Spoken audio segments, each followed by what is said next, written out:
এই ব্রাইডাল গেটআপে তোকে খুব সুন্দর দেখাচ্ছে। সত্যি? ব্যাস এক সেকেন্ড আমার মেয়ের জন্য কারোর নজর না লাগে। বাবা কোথায়? আমি বাবাকেও জিজ্ঞেস করতে চাই। আরে বাবা? সামলে কল্পু। রাজন, এই কাজটা ভালো হবে তো? এই কাজটা কালকের মধ্যে হয়ে যাওয়া দরকার, ঠিক আছে?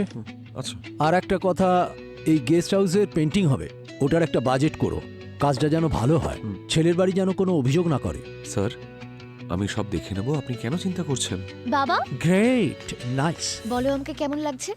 ওফ ও হো, মা বলছে আমাকে সুন্দর লাগছে, কিন্তু I doubt। আচ্ছা, মা বলেছে তোকে সুন্দর দেখাচ্ছে। আমার মেয়ে, মা একেবারে ঠিক বলেছে, তোকে চাঁদের মতো লাগছে।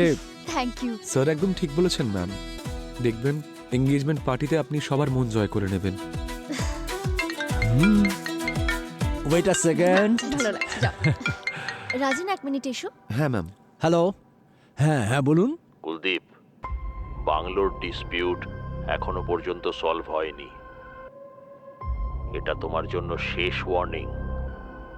পরের বার আর ফোন বাজবে না, তোমার মৃত্যু হবে। হুমকি দিচ্ছিস আমায়? এইসব কথায় আমি ভয় পাই না, বুঝলি? যা যা করার করে নে। কুলদীপ, কি এসব? এইসব কলস মজার হয় না কুলদীপ, আমি তোমাকে আগেই বুঝিয়েছিলাম, কিন্তু তুমি। Relax Mitali, relax. আমি ইতিমধ্যেই সিআইডিকে জানিয়েছি। আমি একটু ফ্রেশ হয়ে আসছি, ওকে? মেডিটেশন রুমে যাচ্ছি।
হাই স্যার, আমি রাজেন, কুলদীপ স্যারের ম্যানেজার। কুলদীপ বাবু কোথায়? ওনার সঙ্গে আমার কথা আছে, খুব প্রয়োজনীয় কথা। স্যার আপনি আসতে একটু দেরি করে ফেলেছেন। যেটার ভয় ছিল সেটাই হয়েছে স্যার। হোয়াট? কোথায় উনি? আসুন স্যার।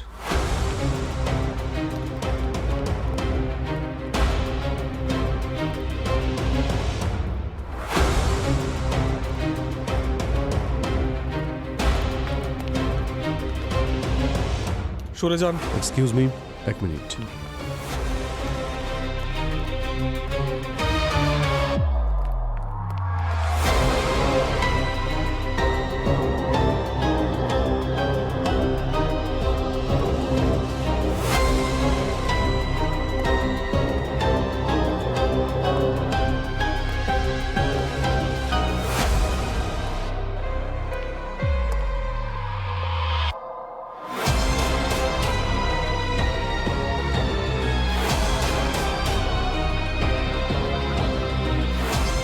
কখন হলো এটা? স্যার এই কয়েক ঘন্টা আগে।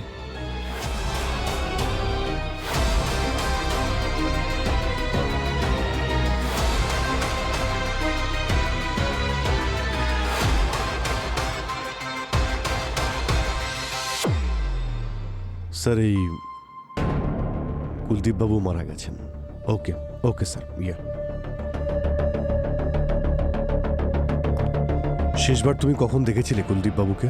শেষবার কুলদীপ স্যারকে প্রভাকর দেখেছিল, এই স্যারের বডিগার্ড। কুলদীপ বাবু মেডিটেশন রুমে আসার আগে ঠিক কি হয়েছিল বলুন তো? স্যার আজ বিকেলে 4টে বাজার আগে স্যার লিভিং রুম থেকে বেরোচ্ছিলেন আর করিডোরের সামনে দিয়ে মেডিটেশন রুমে যাচ্ছিলেন।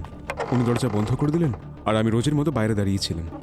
কিন্তু স্যার ব্যাপারটা হলো, স্যারের মেডিটেশন সেশন 20 মিনিটের জন্য হয়, কিন্তু এইবার 40 থেকে 45 মিনিট হয়ে গেছিল আর তখনও কুলদীপ স্যার বাইরে বেরোননি। কুলদীপ স্যার কখনো এমনটা করেননি। আমার একটু সন্দেহ হলো। কুলদীপ স্যার, আপনি ঠিক আছেন তো? কি হলো প্রভাকর? স্যার প্রায় 40 থেকে 45 মিনিট হয়ে গেল। স্যার তো প্রত্যেকবার 20 মিনিটের মধ্যে বেরিয়ে আসেন, কিন্তু এখন অব্দি বাইরে বেরোননি। কুলদীপ স্যার, আমার মনে হয় দরজাটা ভাঙতে হবে। হ্যাঁ ঠিক আছে।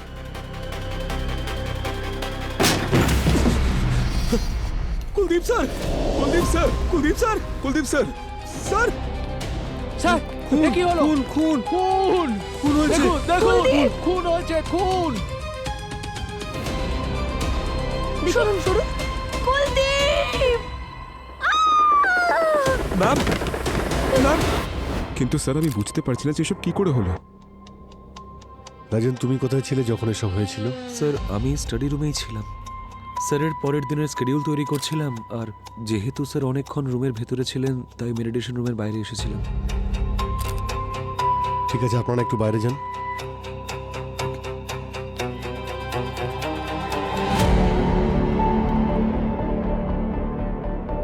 পঙ্কজ, সচিন, সবার সঙ্গে একটু কথা বলো তো, দেখো যদি কিছু জানা যায়। এই এন্ট্রি অনুযায়ী তো অনেক লোক এসছে ভিতরে।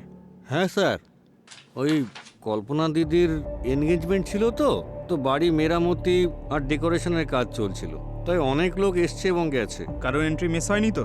না স্যার, আমার অনেক বছরের এক্সপিরিয়েন্স স্যার, আমার চোখ এড়িয়ে কেউ যাওয়া আসা করতে পারবে না। আর যদি চোখ বন্ধ হয়ে যায় তখন? কি বলছেন কি স্যার? মানেটা হলো তুমি ডিউটি করছো, তুমি যদি ক্লান্ত হয়ে যাও, চোখ লেগে যায়, তখন এমন কিছু হয়েছে? না স্যার, আমি ডিউটির টাইমে কখনো ঘুমিয়ে পড়ি না। বাংলোতে ঢোকার আর কোনো রাস্তা আছে? এই একটাই রাস্তা আছে স্যার। রুমের ভিতরে যাতায়াত করার জন্য শুধু এই একটাই মাত্র দরজা আছে, আর তার বাইরে বডিগার্ড প্রভাকর দাঁড়িয়েছিল। আর স্যার দরজাটা ভেতর থেকে বন্ধ ছিল।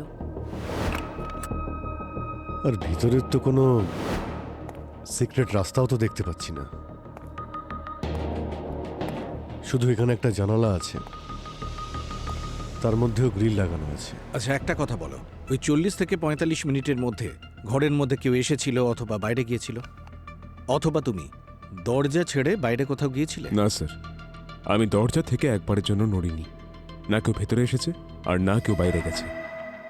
স্যার তাহলে খুনটা হলো কি করে, আর কেই বা করেছে? আর এই ঘরের মধ্যে এমন কোনো সিক্রেট জায়গাও নেই যেখানে কেউ লুকোতে পারে। আচ্ছা, এখানে পেইন্টের স্মেল আসছে না? স্যার এখানে তো রেনোভেশনের কাজ হচ্ছে, সেখান থেকেই আসছে নিশ্চয়ই। না ভিতরে, এইদিকে, না এই জানালা থেকেই আসছে মনে হচ্ছে। এই এই কিছুদিন আগেই বোধহয় পেইন্ট হয়েছে। স্যার আরে, হ্যাঁ? স্যার এই দেখুন, স্যার এই কুলদীপ বাবুর মুখে, হাতে আর আঙুলে অ্যারোমা অয়েলের প্যাচেস রয়েছে। কিন্তু আরোমা অয়েল তো এখানে রয়েইছে অনেকটাই, আর তাছাড়া আরোমা অয়েলের বটলও তো এখানে রাখা আছে। আর এই আরোমা অয়েল হয়তো রাখতে গিয়ে ওনার হাতে লেগে গিয়ে থাকবে। কিন্তু স্যার কেউ মুখে কেন অ্যারোমা অয়েল লাগাবে? এই অয়েলটা কুলদীপ বাবু নিজের মুখে লাগাননি, এটা খুনি লাগিয়ে দিয়েছে। কিভাবে স্যার? এই দেখো, জানালার অবস্থা দেখেছো? এই যে এই খুনি এখানে এই জানালা দিয়ে ভিতরে আসে। সে যখন দেখে কুলদীপ বাবু এখানে মেডিটেশন করছেন, পিছন থেকে সে কিছু দিয়ে আঘাত করে। ওনার মুখটা হয়তো চেপে ধরেছিল, আর হাতাহাতি করার সময় হয়তো ওই পেইন্ট এনার মুখে লেগে যায়, আর হয়তো ওনার মুখ থেকে পেনটা তোলার জন্যে ওই খুনি আরোমা অয়েল ইউজ করেছিল। ওনার হাতেরও পেন তোলে আর মুখেরও পেন তোলে।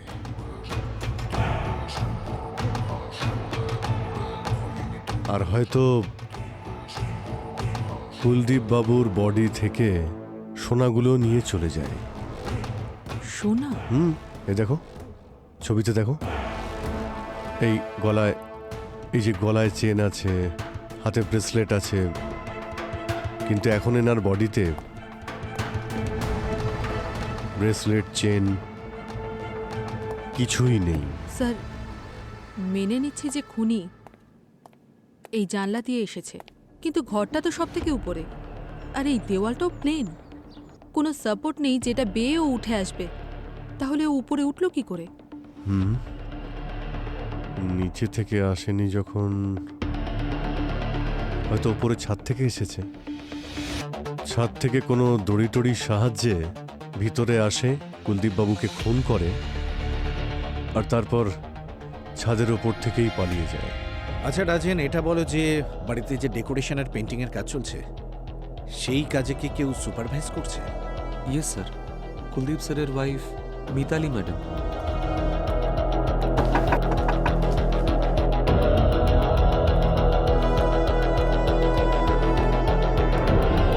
ম্যাম, ওই সিআইডি অফিসাররা কিছু কথা বলতে চান আপনার সঙ্গে।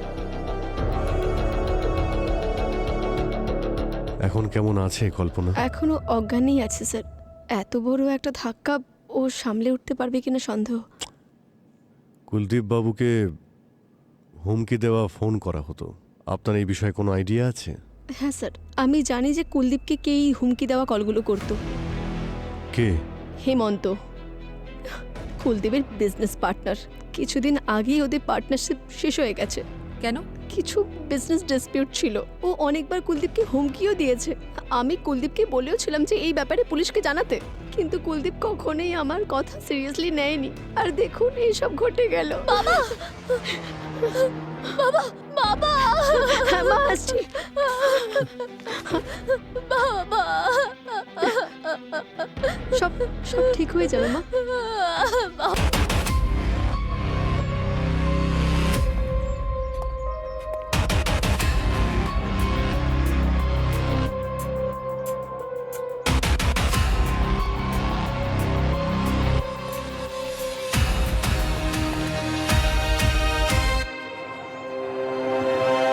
স্যার টেরেসে তো কোনো দড়ি দেখলাম না, না কোনো ছেঁড়া দড়ি বা কোনো হুঁক, কিচ্ছু না। কিন্তু হ্যাঁ, এই যে ওয়ার্কার্সদের বাথরুম আছে, ওখানে বাঁশ, সিঁড়ি, পেন্টিংয়ের জিনিসপত্র ওইসব রয়েছে। ওপর থেকে যখন আসেনি তো নিচ থেকে এসেছিল। নিচে ওই সিঁড়ি আর বাঁশগুলো তো রাখাই ছিল। এখন এটা খোঁজ নিতে হবে যে কে এসেছিল, খুনটা কে করেছে। স্যার, উনি মিস্টার নকুল। এই বাংলো রেনোভেশনের কন্ট্রাক্ট নমস্কার। ইনিই দিয়েছিলেন। নকুল, তুমি তো এখানকার ইনচার্জ। আচ্ছা, তুমি কি এটা জানতে না যে ওই মেডিটেশন রুমের গ্রিলটা ওটা ভালো মতো লাগানো ছিল না? স্যার, ওই মেডিটেশন রুমের জানলায় গ্রিল ছিলই না। ওর জন্য পাখিগুলো ভেতরে ঢুকে যেত আর মেডিটেশন রুমটা নোংরা করে দিত। কুলদীপ স্যার খুব বিরক্ত হয়েছিলেন, আর মিতালি ম্যাডাম বলেন যে গ্রিল লাগিয়ে দিতে। আরে হ্যাঁ, কিন্তু গ্রিলটা তো ঠিকঠাক লাগাতে হবে। আসলে স্যার, ওয়েল্ডিং শুধু বাকি ছিল, গ্রিল লাগানো হয়ে গিয়েছিল যাতে পাখিগুলো না ভেতরে আসতে পারে। আচ্ছা ঠিক আছে, এই গ্রিলের কাজ কে করেছে? এই পেন্টিং এর কাজ কে করছিল? স্যার, যজ্ঞু। যাও ডেকে আনো ওকে। স্যার, ওই যজ্ঞু আজ কাজে আসেনি। আমি সকালে ওকে ফোন করেছিলাম, কিন্তু ওর ফোনটা সুইচ অফ আছে। ওর নাম্বার কি? হ্যাঁ, এই যে। The number you're calling is currently switched off. Number তো অফ বলছে স্যার। আচ্ছা, এমনটা নয় তো আজকে এসেছিল কিন্তু তুমি ওকে দেখোনি? ওয়াচম্যানকে ডেকে আনো, যাও। স্যার,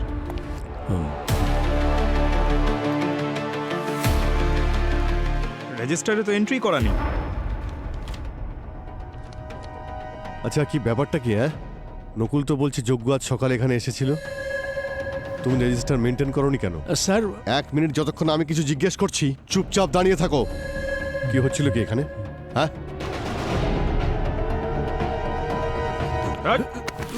চল বস। তুই যোগ্যকে ভেতরে ঢুকতে দিলি আর ওর সঙ্গে মিলে কুলদীপকে মেরে ফেললি। আমি কিচ্ছু করিনি স্যার। দেখো, আমি ভালোভাবে বলছি, এটা একটা মার্ডার কেস। সোজা একেবারে জেলে যাবে। যা কিছু জানো তাড়াতাড়ি বলে ফেলো। স্যার, আমি শুধু 20 মিনিটের জন্য গেটে ঘুমিয়ে পড়েছিলাম। হতে পারে স্যার যে ওই সময়ই যজ্ঞ বাংলোতে ঢুকে পড়েছে। তারপর কি হলো? ম্যাডাম, তারপর মেডিটেশন রুমের যখন দরজা ভাঙা হয় সেই আওয়াজেই আমার ঘুম ভেঙে যায়। স্যার, এটা হতে পারে যে ওর যখন চোখটা লেগে গিয়েছিল সেই সময় যজ্ঞ ভেতরে আসে মেডিটেশন রুমে আর খুন করে চলে যায়। নকুল, স্যার, তোমার এমপ্লয়িজের সমস্ত আইডেন্টিফিকেশন রাখো তো, মানে আধার কার্ড বা অন্য কিছু? হ্যাঁ স্যার, ওই সব ডিটেল এনার কাছে আমি রেখে দিয়েছি। পুরবি এই যজ্ঞর আধার কার্ডটা নাও তো, আর খোঁজ নাও, ওর ব্যাপারে সমস্ত ডিটেলস বের করো। আধার কার্ড দাও। স্যার স্যার চলুন। আর পঙ্কজ, আজকে সকালে বাংলোতে যারা যারা এসেছে তাদের প্রত্যেকের লিস্টটা বানাও। ফিঙ্গারপ্রিন্টস, আইডেন্টিফিকেশন, সবার ডিটেলস বের করো। স্যার বস, এইটা কুলদীপের স্কিনের স্যাম্পল, আর এতে পেইন্টেড ট্রেসেস পেয়েছি। নতুন কিছু বলো শাহরুখে। এতে আমি স্টেরিক অ্যাসিডের ট্রেসেস পেয়েছি। এইটাই হচ্ছে নতুন। Steric acid? আর এটা কিসে ব্যবহার করা হয়? পুরবি এমনি তো এই স্টেরিক অ্যাসিড প্রত্যেক পেন্টেই অল্প বিস্তর থাকে, কিন্তু এখানে বিষয়টা অন্যরকম। এখানে উইন্ডোতে যে গ্রিল ছিল আর যেখানে যেখানে রিনোভেশনের জন্য পেইন্ট হয়েছিল সেখানে স্টেরিক অ্যাসিডের ট্রেসেস পাইনি। সরি স্যার, আমি কিছু বুঝলাম না। আমি বোঝাচ্ছি পঙ্কজ, আসলে খুনি পেইন্ট স্টেন মোছার জন্য এই স্টেরিক অ্যাসিড কুলদীপের বডিতে লাগিয়ে দিয়েছিল। কিন্তু স্যার, আপনি তো এক্ষুনি বললেন যে ওই অ্যাসিডটা গ্রিল বা পেইন্টের স্যাম্পেলের সঙ্গে ম্যাচ করেনি। এটাও হতে পারে যে এই স্টেরিক অ্যাসিড মার্ডার ওয়েপেন থেকে এসছে শরীরে। আচ্ছা সালুকে স্যার, পেইন্টের বাইরে এই স্টেরিক অ্যাসিড আর কোন কোন জিনিসে ব্যবহৃত হয়? সচিন, পেইন্ট ছাড়া এই স্টেরিক অ্যাসিড আসলে কসমেটিকে আর স্কিন কেয়ারের জিনিসে ব্যবহার করা হয়, যেমন হচ্ছে সাবান, শ্যাম্পু, এই ধরনের তাহলে জিনিস। শাহরুখে কুলদীপও নিশ্চয়ই এগুলো ব্যবহার করতো। কসমেটিক্স যখন সাবান আছে, শ্যাম্পু আছে, আরো অনেক কিছু আছে। করেনি কিন্তু বস, আমি খুব ভালো করে চেক করেছি, এসবের কোনো জিনিসের রেসিডিউ আমি কুলদীপের বডির মধ্যে পাইনি। তার মানে হচ্ছে শাহরুখে তুমি বলতে চাইছো খুনি এই সমস্ত জিনিস ব্যবহার করতো? মানে যখন কুলদীপের ফেস থেকে রং মোছার চেষ্টা করছিল, হয়তো ওর হাতের মধ্যে অ্যারোমা অয়েল, যেটা স্টেরিক অ্যাসিড, ওই স্টেরিক অ্যাসিড কুলদীপের ফেসে লেগে যায়। রাইট। আরো একটা কথা বস, আমার মনে হয় খুনি প্রফেশনাল নয়। তার মানে? এর মানে হচ্ছে এনার ওপর যে আঘাত হয়েছে এর ক্ষত এই কথা বলছে যে প্রিসিশন মেনে করেনি, সঠিকভাবে আঘাত করেনি। আঘাতগুলো দেখো, আমার মনে হয় খুনি রাগের মাথায় বারবার একে ছুরি মেরেছে, বারবার। আরে আপনি তো আবার নতুন অ্যাঙ্গেল নিয়ে এসেছেন। এতক্ষণ আমাদের এটা মনে হচ্ছিল যে হয়তো খুন রবরির জন্য হয়েছে, আর আপনি এখন বলছেন ব্যক্তিগত শত্রুতা, মানে শত্রুতার অ্যাঙ্গেল। কিন্তু স্যার, একজন পেইন্টারের সঙ্গে কুলদীপ বাবুর কি শত্রুতা থাকতে পারে? হতে পারে যে কেউ পেন্টারকে ব্যবহার করেছে খুন করার জন্য, কোনো প্রতিশোধ নেওয়ার জন্য। অভিজিৎ, এই কেসে একটা নাম আমার মাথায় ঘুরছে, সে হলো কুলদীপের এক্স বিজনেস পার্টনার, যার সঙ্গে কুলদীপের শত্রুতা ছিল, হেমন্ত। মিস্টার হেমন্ত, কুলদীপ বাবুর সঙ্গে আপনার পুরনো ঝামেলা ছিল ল্যান্ড ডিল আর বাংলোর ওনারশিপ নিয়ে। হ্যাঁ, আপনি ঠিক বলছেন। যখন আমরা বাংলোটা কিনেছিলাম তখন আমরা পার্টনার ছিলাম, আর আমরা বাংলোটা ভেঙে বিল্ডিং বানাতে চেয়েছিলাম, আর কুলদীপ বাংলোটা কেড়ে নিল। যদিও ওই প্রপার্টির 50% মালিক আমিই ছিলাম। কোনো প্রুফ আছে আপনার কাছে? দেখাচ্ছি, এই দেখুন। যে বিল্ডিং আমরা বানাতে চেয়েছিলাম এটা তার ব্লুপ্রিন্ট, আর এটা হচ্ছে আমাদের দুজনের মধ্যে এগ্রিমেন্ট। আর কিছু ফটোও আছে, ফটোগুলো দেখুন, আপনিও দেখুন। উনি আপনার থেকে এই বাংলোটা কেড়ে নিয়েছেন, তাই আপনি ওনাকে বারবার হুমকি দিচ্ছিলেন, আর তারপর ওনাকে মেরেই ফেললেন। আরে না স্যার, আমি তো শুধু ওকে এটাই বলতে চেয়েছিলাম যে এই যে প্রপার্টিটা আছে এর 50% মালিকানা আমারও আছে। আমি শুধু ওকে ভয় দেখাতে চেয়েছিলাম, মোটেই মারতে চাইনি। কিন্তু মারা তো গেলেন উনি।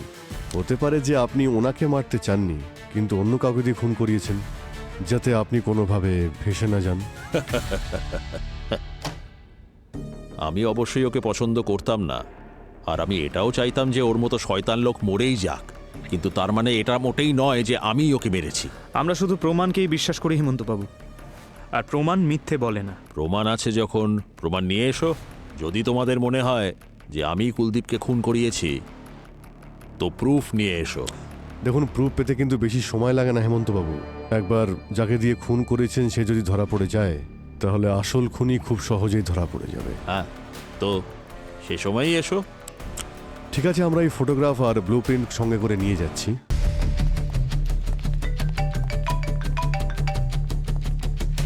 হ্যাঁ পূরবী, গ্রেট। কোথায়?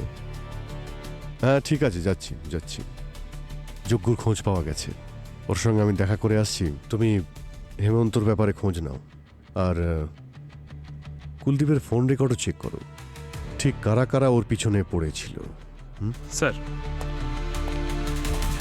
হ্যাঁ হ্যালো, আরে আমি বলছি, তোমার স্বামী। হ্যাঁ, আরে ব্যাপারটা হলো নতুন ফোন নিয়েছি, আর এটা হচ্ছে আমার নতুন নাম্বার, সেভ করে নিও, ঠিক আছে? আর কাউকে একদম দেবে না এই নাম্বারটা, ঠিক আছে? আর শোনো, আজ আমি প্রথমবার প্লেনে চড়তে চলেছি। কি যজ্ঞবাবু, একটু সময় আছে আপনার কাছে? আমাদের একটু কথা রয়েছে। কে আপনারা? আমি অচেনা মানুষের সঙ্গে কথা বলি না। আরে আমরা অচেনা লোক নই, তোমার শ্বশুর বাড়ির লোক। শ্বশুর বাড়ি আমার? সিআইডি থেকে। সিআইডি? কি হয়েছে স্যার? কিছু না, এই নতুন ফোন, নতুন নাম্বার, প্লেনের টিকিট। হ্যাঁ, না না অবাক হও না। আর এইসব কেনার জন্যে তো ফটো আইডি লাগে, আর ফটো আইডির জন্য তুমি আধার কার্ড ব্যবহার করেছো, বেশ এটাই ভুল করে ফেলেছো। তোমার আধার কার্ডের উপরেই কিন্তু আমাদের নজর ছিল। চলো শ্বশুর বাড়ি যাই আমরা। হ্যাঁ, শ্বশুর বাড়ি না। আরে আরে তোমরা কেন দাঁড়িয়ে আছো? সব কাজ কি সিনিয়র করবে নাকি? যাও যাও, তাড়াতাড়ি যাও।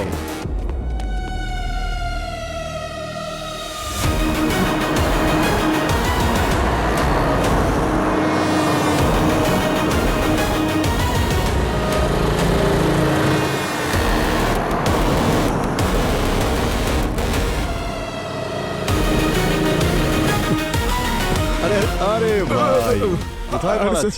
সরি স্যার, ভুল হয়ে গেছে স্যার। তোর ওপরে কুলদীপ বাবুকে খুন করার অভিযোগ আছে।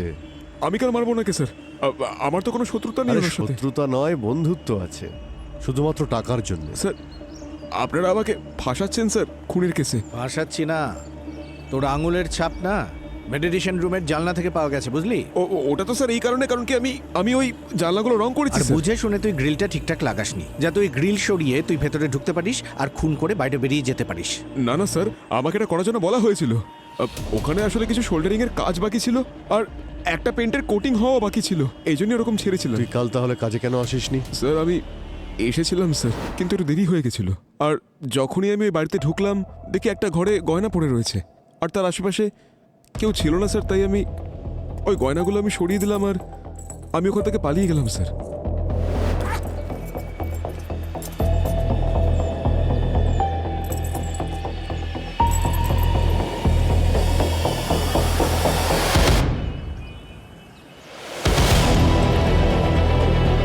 স্যার, এটা তো সেই জুয়েলারি যেটা কুলদীপ বাবুর কাছ থেকে চুরি হয়েছে। কি এসব? আমি তো বলছি স্যার, চুরি করেছি, কারোর খুন করিনি স্যার। আমি ওখানে কুলদীপ বাবুর মৃত্যুর পরে পৌঁছেছিলাম স্যার, দিব্যি করে বলছি স্যার। স্যার আমি সিসিটিভি ফুটেজ চেক করেছি বাংলোর বাইরের একটা এটিএম থেকে। এই যজ্ঞ একদম ঠিক বলছে স্যার, ও তো মার্ডারের পরে বাংলোর দিকে যাচ্ছিল। তাহলে এর একটাই মানে দাঁড়ায় যে যজ্ঞ খুনি হতেই পারে না। যদি যজ্ঞ খুনি না হয় তাহলে খুনি কে? আচ্ছা, গ্রিলেও আমরা কোনো ফিঙ্গারপ্রিন্টস পাইনি। প্রভাকর এটা বলেছিল যে ও মেডিটেশন রুমে কাউকে ঢুকতে বা বেরোতে দেখেনি। আর কেউ যদি গ্রিল বা উইন্ডো দিয়ে না ঢুকে থাকে, তাহলে বন্ধ ঘরের মধ্যে ঢুকে কুলদীপকে মেরে এত সহজে বাইরে বেরোতে পারে কি করে? সেটাই তো। স্যার। হ্যাঁ স্যার, আমি কুলদীপের কল রেকর্ড চেক করেছি। ওনার কাছে লাস্ট কল 4টের সময় এসেছিল স্যার, হেমন্তর কল করার পরে, যখন মেডিটেশন রুমে ছিল। কার কল এসেছিল? মিতালির স্যার। এই মিতালি কেন কুলদীপকে ফোন করেছিল? আর সেটাও মেডিটেশনের টাইমেই? স্যার, হতে পারে মিতালি ফোন করেছিল মেডিটেশন রুমে আসার জন্য, আর কুলদীপ বাবু না করতে পারেননি। এই সুযোগেই ও ঘরের ভিতর ঢোকে, ওনাকে খুন করে বেরিয়ে যায়। কিন্তু প্রভাকর বলছিল যে ও তো রুমের বাইরেই ছিল, ও কাউকে ভেতরে ঢুকতে বা বাইরে বেরোতে দেখেনি। পঙ্কজ, এরকম খুন কারোর সাহায্য ছাড়া হয় না, কেউ না কেউ তো সঙ্গে আছেই। হতে পারে প্রভাকর আর মিতালি একসঙ্গে করেছে। আরও একটা কথা স্যার, এই কুলদীপ মারা যাওয়ার পর বিজনেস আর প্রপার্টি তো মিতালির নামেই হওয়ার কথা ছিল। আচ্ছা, তাহলে এই ব্যাপার। তাহলে অভিজিৎ, ডেকে নাও ওদের দুজনকে বিউরোতে। জানা তো যাবে যে প্রভাকর আর মিতালি দুজনে মিলে কোন জট পাকাচ্ছে। মা, কোথায় যাচ্ছ? বাবু আমি অফিসে যাচ্ছি। অফিস কেন? একটা খুব দরকারি কাজ আছে। তোমার বাবা যদি থাকতো তাহলে আমি যেতাম না, উনিই যেতেন। কিন্তু এখন বাবা তো নেই না, আমাকেই তো যেতে হবে। বলো, আমাকেই অফিসে যেতে হবে। তাড়াতাড়ি এসো মা প্লিজ। হ্যাঁ, দেখো রাজেনও এসে গেছে। এক কাজ করো, তুমি ওর সাথে ঘরে বসে কথা বলো, আমি খুব তাড়াতাড়ি চলে আসবো, কেমন?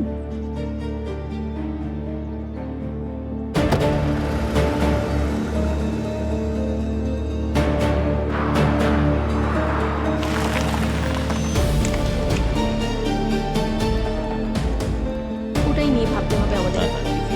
হ্যাঁ। কি ব্যাপার মিতালি দেবী, খুব তাড়াতাড়ি বিজনেস সামলাতে চাইছেন? হ্যাঁ স্যার, আমার হাজব্যান্ড কুলদীপ, উনি বিজনেস ডিল করার সময় কিছু ভুল হয়ে গেছিল। ব্যাস সেগুলোর ব্যাপারে ডিসকাস করছিলাম। ডিসকাস করছিলেন নাকি শেষ করতে এসেছিলেন এখানে? এসব কি বলছেন আপনি? না, স্বামী মারা যেতেই তার শত্রুর সঙ্গে বন্ধুত্ব করতে চলে এসেছেন আপনি। বন্ধুত্ব নয় স্যার, উনি এখানে বিজনেস ডিল করতে এসেছেন। আপনার সঙ্গে পরে কথা বলছি মিস্টার হেমন্ত। মিতালি দেবীকে এখন কয়েকটা প্রশ্ন জিজ্ঞেস করব। আপনি দয়া করে একটু বিউরোতে আসবেন। আসুন আসুন, চলুন। হ্যাঁ চলুন।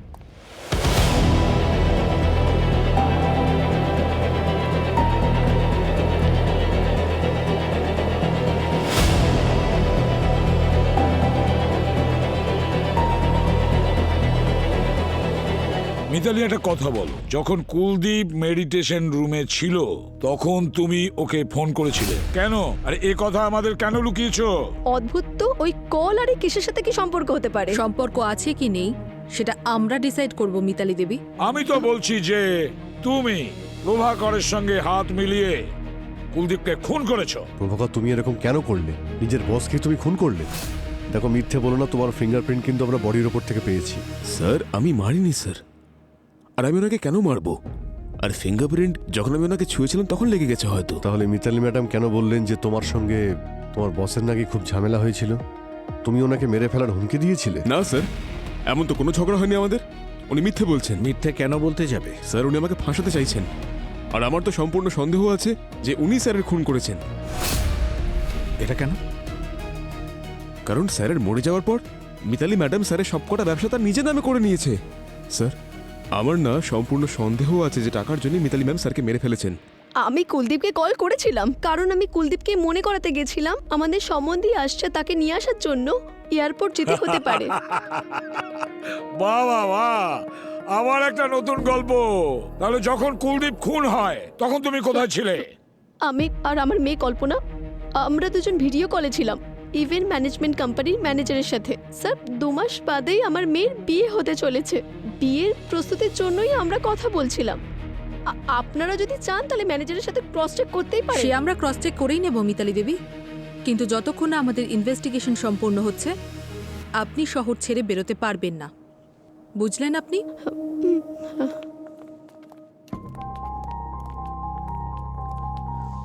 স্যার, হ্যাঁ স্যার, এই লোশনের বটলটা যেটা মিতালি ইউজ করেছিল তাতে স্টেরিক অ্যাসিডের ট্রেস পাওয়া যায়নি, যেটা বডিতে ছিল। কি?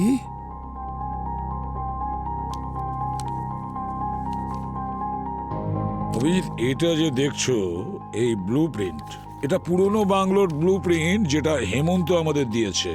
এবারে এই ব্লুপ্রিন্টে দেখো, বাংলো আর মেডিটেশন রুম অ্যাটাচ করা ছিল, কানেক্টেড ছিল, কিন্তু এখন এই দেখো, এটা এখন কানেকশন চলে গেছে, ওয়াল তৈরি হয়েছে।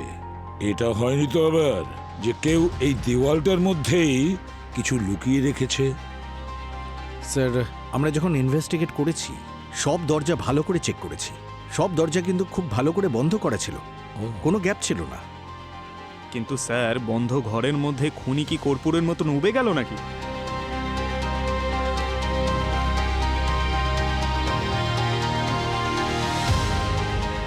এটা হতে পারে কি এই বন্ধ রুমে কেউ আদৌ আসেইনি বা কেউ গেছে? মানে স্যার, মানে পুরবি এটাও হতে পারে খুনি আগে থেকেই ওই বন্ধ রুমে ছিল, আর তারপর খুন করার পরে ওই বন্ধ রুম থেকে বের হয়নি, ওখানেই ছিল ওই বন্ধ রুমে। স্যার একটু ডিটেলসে বলুন না। Please sir. পঙ্কজ, এটা হলো ওই বাংলোর পুরনো ফটোগ্রাফ, যে বাংলোটা সেল করার ছিল।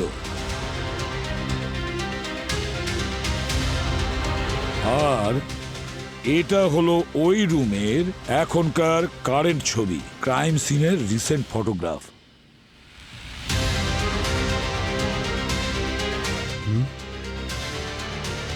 মন দিয়ে দেখো পঙ্কজ, এই দুটো ফটোগ্রাফে একটা জিনিস আছে যা মিসিং হয়েছে।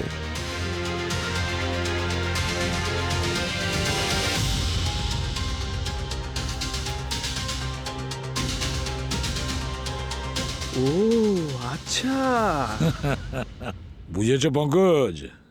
যদি আমরা এই বাংলোর পুরনো ফটোগুলো না দেখতাম তো খুনির আসল উদ্দেশ্য কি সেটা জানতেই পারতাম না। এই ফটোগ্রাফে এখানে একটা স্ট্যাচু ছিল। সেই স্ট্যাচুটা কোথায় মিতালি দেবী? ওই স্ট্যাচুর কথা আমাকে কুলদীপ বলেছিল যে ওই স্ট্যাচুটা ড্যামেজ। হ্যাঁ স্যার, মনে পড়েছে। কুলদীপ স্যার আমাকে বলেছিলেন ওই মূর্তিটা রিপেয়ার করানোর কথা। এই মূর্তিটা ভেঙে গেছে, এটা রিপেয়ার করতে দাও। আচ্ছা স্যার। এখন সেই স্ট্যাচুটা কোথায়? স্যার ওই স্ট্যাচুটা আমি গ্যারাজে রেখে দিয়েছিলাম। নিয়ে এসো।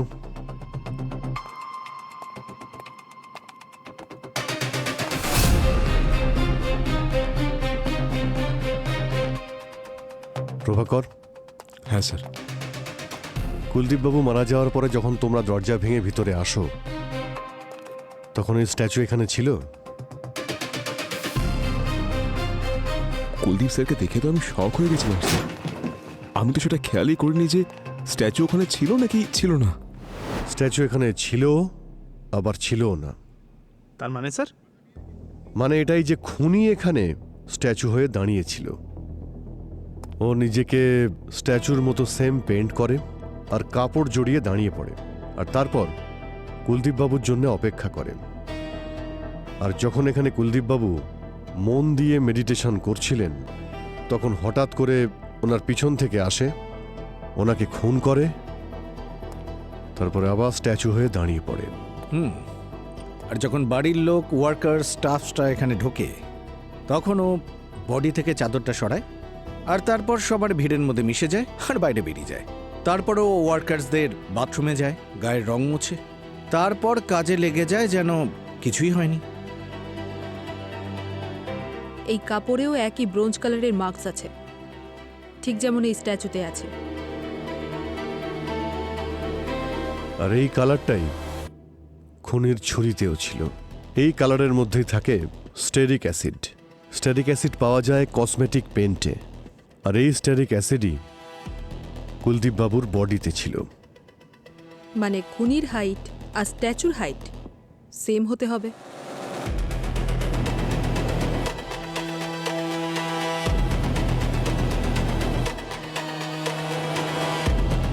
এখন প্রশ্ন এটাই যে কার কার হাইট স্ট্যাচুর হাইটের সঙ্গে ম্যাচ করে। আর যতদূর আমার মনে হচ্ছে শুধু একজনই আছে, বল্লু।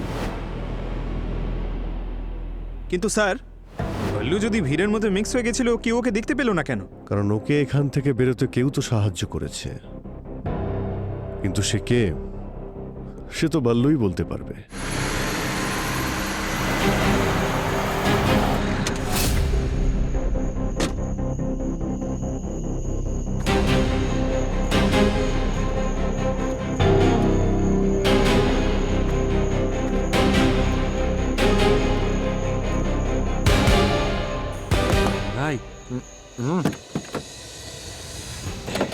সব ঠিক আছে তো? এটা হচ্ছে তোমার কাজের লাস্ট ইনস্টলমেন্ট।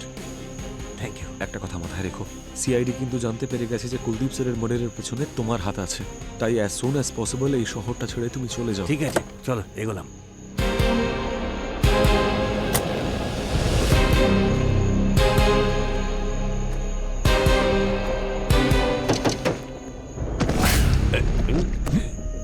কিরে নেড়া বাল্লু, কোথায় পালাচ্ছিস? হ্যাঁ, তুই যখন জানিস আজ নয় কাল ধরা পড়বি, কেন বিরক্ত করছিস? স্যার আমি কিছু করিনি চুপ! স্যার। তুই কি করেছিস আর কি করিসনি সব জানি আমরা। কোথায় পালাচ্ছিলি? হ্যাঁ, এতগুলো টাকা কে দিয়েছে তোকে? আপনারা আমাকে ধরলেন কি করে? এই টেম্পুর পিছু নিয়ে, বুঝেছিস? এটা তোর বন্ধুর টেম্পো না যে পেন্ট করে, যে তোকে ওই পেন্টটা দিয়েছিল? হ্যাঁ,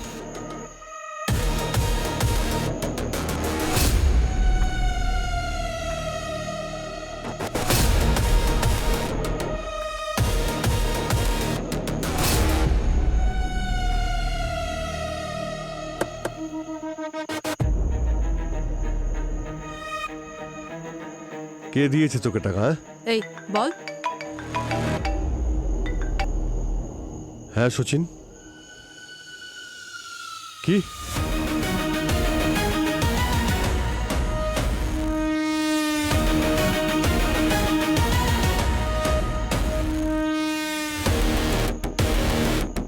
হ্যাঁ পঙ্কজ। স্যার,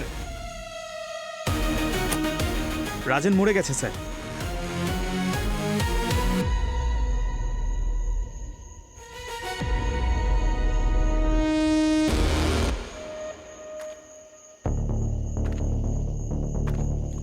কিরে বেল্লু, প্রথমে তুই কুলদীপকে খুন করলি, তারপর রাজেনকে খুন করলি। স্যার আমি রাজেনকে মারিনি স্যার, আমি দেখা করেছিলাম, তারপর টাকা নিয়ে বেরিয়ে পড়ি ওখান থেকে।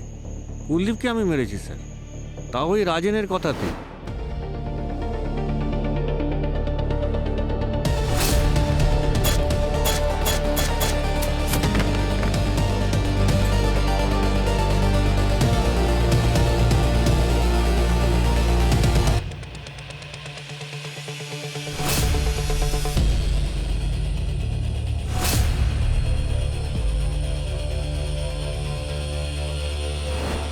রাজেনের কথায় যদি ও কুলদীপ বাবুকে খুন করে থাকে, তাহলে রাজেনকে কে খুন করলো?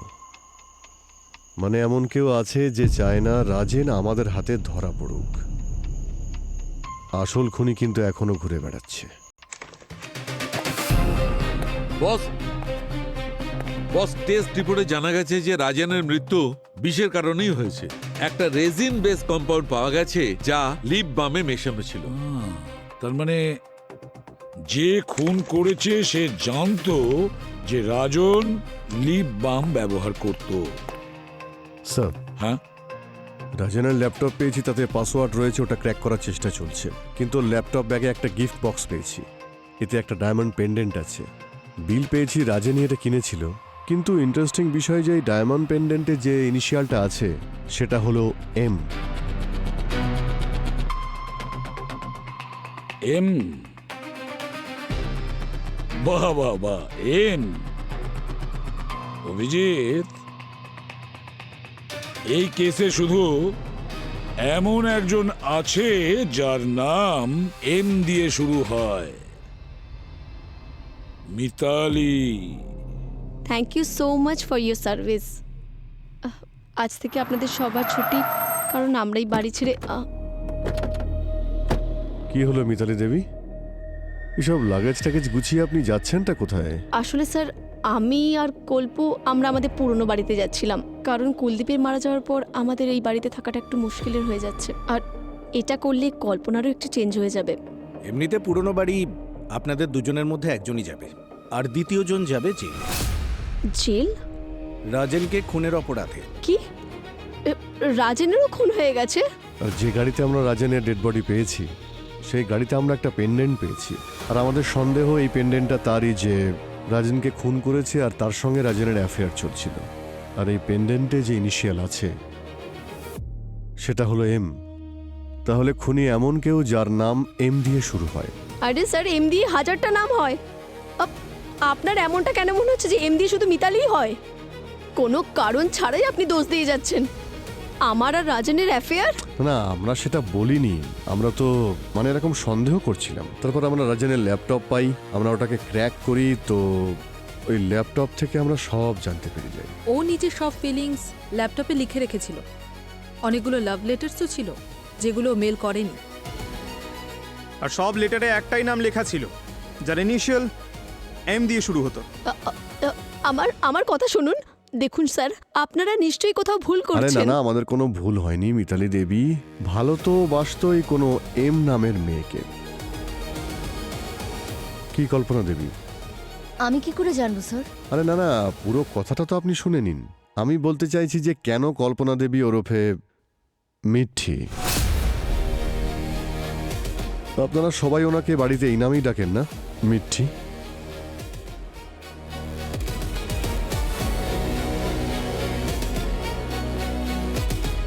আমরা তোমার কলেজের লকার থেকে এই বিষের শিশিটা পেয়েছি। এটা সেই বিষ যেটা তুমি রাজনের লিপ বামে মিশিয়েছিলে। ব্যাস, অনেক হয়ে গেছে কল্পনা। এবার সত্যি করে বলো যে রাজেনকে তুমি কেন মারলে, যাকে তুমি ভালোবাসতে? আমি রাজেনকে ভালোবাসতাম না, ও আমাকে ভালোবাসতো। তাই নিজের লাভের জন্য আমি ওকে ইউজ করেছি। মিঠ্ঠিকে আমি যখনই আমার মনের কথা বলতে যাই, জানি না কেন ঘাবড়ে যাই। বুঝতেই পারি না কি করে বলবো ওকে যে আমি ওকে ভালোবাসি।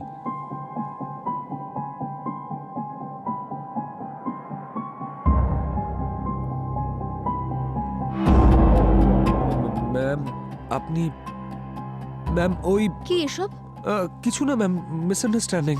আমি এমনি একটু টাইপ করছিলাম আর কি। রাজেন, আমি অনেক আগে থেকে জানি যে তুমি আমাকে ভালোবাসো। আর একটা কথা বলি, আমিও তোমাকে খুব ভালোবাসি। কি সত্যি? আর তোমাকে বিয়ে করতে চাই।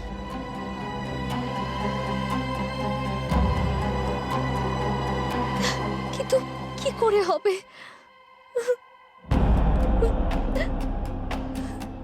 কিন্তু কি হয়েছে? তুমি কাঁদছো কেন? বাবা আমাদের বিয়েটা মেনে নেবে না। বাবা আমার বিয়ে নিজের পছন্দের ছেলের সঙ্গে করাতে চায়। আর জানো, আমার বিয়েটা বাবার কাছে একটা বিজনেস ডিল।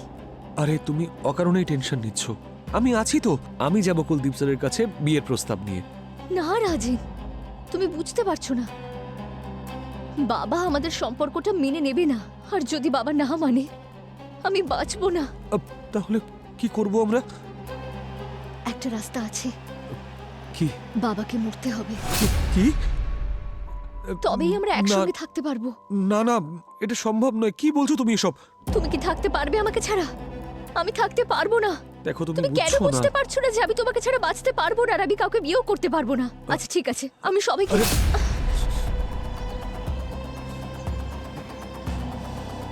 ঠিক আছে, তুমি যখন বলছো আমি দেখছি কি করা যায়।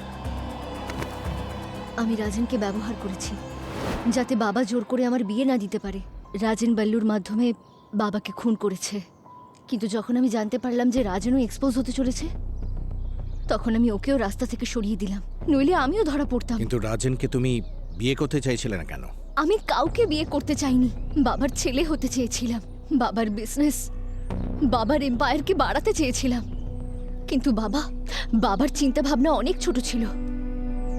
একজন মেয়ে পড়াশোনা করে বিয়ে করবে, আমি এই মানসিকতাটা বদলাতে চাইতাম। আর আমি অনেক চেষ্টা করেছি, কিন্তু বাবার জন্য যেন আমি একটা বিজনেস ডিল ছিলাম। তাই তো মা। স্যার, আমাদের মেয়েদের কোনো নিজস্ব লাইফ নেই নাকি? নিজের অস্তিত্ব, নিজের ইচ্ছে কিচ্ছু নেই নাকি? সারা জীবন শুধু ছেলেদের কথা শোনো, এটা কর, ওটা কর, এটা করিস না, ওটা করিস না, সব সময়। আমারও একটা লাইফ আছে। নিজের জীবনটাকে নিজের মতো বাঁচতে চাইতাম। চাইতাম যে যেটা আমি করতে চাই সেটাতে যেন সাপোর্ট করা হয়।